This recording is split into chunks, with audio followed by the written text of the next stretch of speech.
of the Capitan Mountains, about 60 miles due west here in Roswell. That is a heavily wooded area. It's nice and slopey and all. And in 1947, Mr. Jim Ragsdale and his girlfriend were having a really good weekend there. And during the night, here came a craft out of the sky and crashed in the trees and went over and crashed between a couple of rocks that are stopped there. And that's known as the Jim Ragsdale crash site.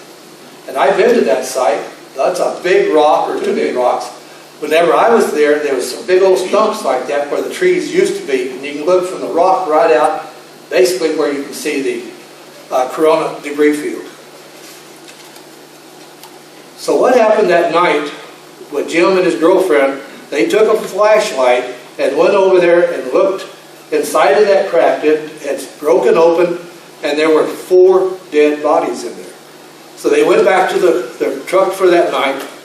The next morning, they went back over to the craft the morning after this thing crashed. And they know when it happened. You know, the night, here it is morning. And they were looking around. They had a couple gunny sacks, and they put parts and pieces and little trinkets in. Here came the government. Here came the military. If it hadn't been for Jim Ragsdale, we'd probably know nothing about this. So I want to thank Jim Ragsdale. And also, I've got the video of Jim Ragsdale telling his daughter about this craft coming in, going over, here came the military. Father said that night, the 4th of July, 1947, he and his girlfriend were in the back of his pickup when about midnight they saw a flash that was very intense. Then they heard a noise that sounded like a large clap of thunder. Shortly after that, they saw this bright light coming towards them from the north. A few moments later, they saw an object trailing flames. They were afraid that whatever it was going to crash right on top of them. According to my dad, the craft clipped the pine trees right off, hit the ground, and wedged between 2 big rocks. And where it was coming out of the opening down towards the road, and where it come down, and where it hit them big trees up the top, cut into them, and the trees had branched back out. You can see up there where they hit. Maybe one side of the tree is dead, the other side is still alive. I'm sitting on a rock in front of the crash site that was verified by my father. This is a picture of it that he identified that this was the spot. This is about 50 yards or so from the actual campsite. There are some trees that are broken off that my father talked about, trees that are bent over. According to him, the spacecraft was wedged in these rocks and was tilted to an angle. There was a hole busted in the bottom of it that he was able to get up into and see how the spacecraft was manufactured or made. Then there were little alien bodies in the spacecraft itself. Jim is telling his daughter for the very first time, and with his son-in-law videoing of what happened. The daughter says that they've camped at this site many times over the years, but Jim just sat there and stared, but he wouldn't say what had happened. So 5 days before he died, he came clean and told what happened there at the Jim Ragsdale site, July 1947. I think that is compelling. I think it's wonderful, and I wish we knew more about that site.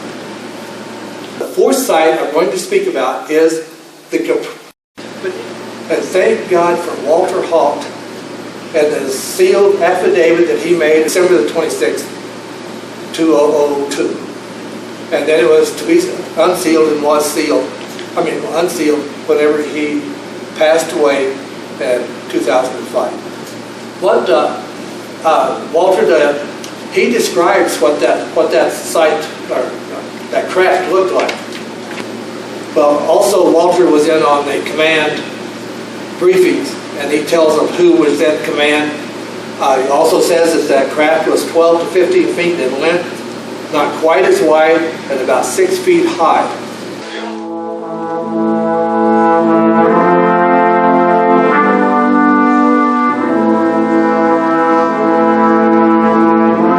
This right here is number 1, and I've got number 1 in my hand as we speak. But number 1 here, my brother found it.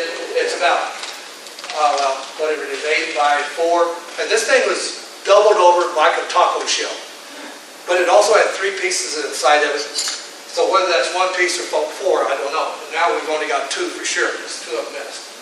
This right here is what the thing looks like in cross-section. Notice how doggone crooked it is. I mean, somebody took a lot of effort to get this thing pushed together and then flattened out. It was never been, quote, rolled, but it's flattened out. This is number 2, and I've got number 2 in my hand. This right here has got a little area that has been worked like a stovepipe. And this is what the way it looks like, 2 on the left there. Notice all those white spots? Those is iron. The black spots is silicone. And then 3, look at how doggone crooked that thing is. I mean, somebody actually had to squish things. This was a deliberate act to make that crinkle like this. And all of them except, well, let's say almost all of them, except number 6 is like this. This is 4. This piece right here had been pushed in against something, because whenever you look at it really close, this area right here is many more layers than out here, so it went around something. And this is, I think, is very important. This is what the cross-section of this thing. And if you'll notice on the outside, the black stuff is silicone. I know there isn't almost none.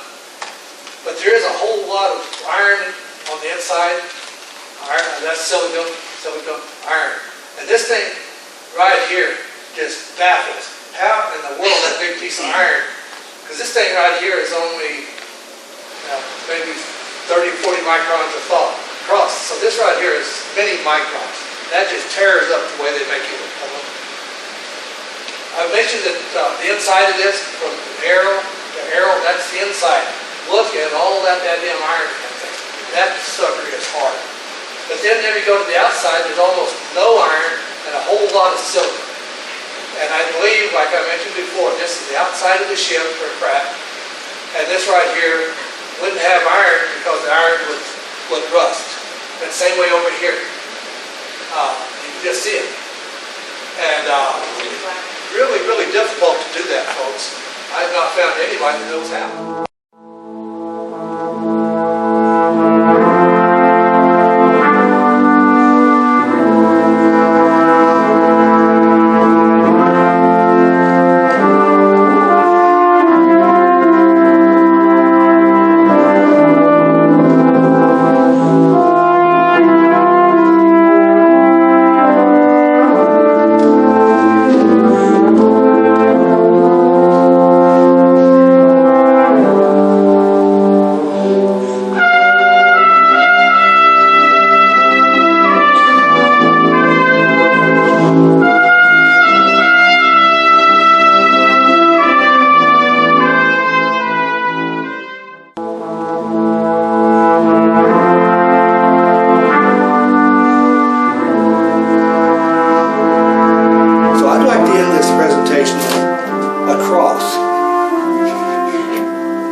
Was found by Mr. Art Campbell, and it was right over the place where he found or started finding the pieces of this craft. And he found this cross there several years back, and he took it and put it in a tree. So whenever the crew and I went down there, Nancy and others, Mr. Campbell and I went to that tree. It wasn't in the tree. But we found out by looking around, it had fallen down, come apart, and we'd put it back together, and here it is today.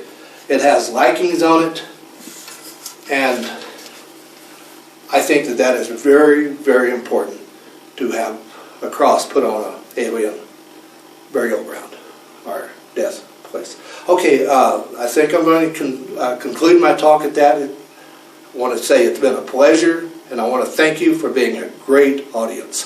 Thank you.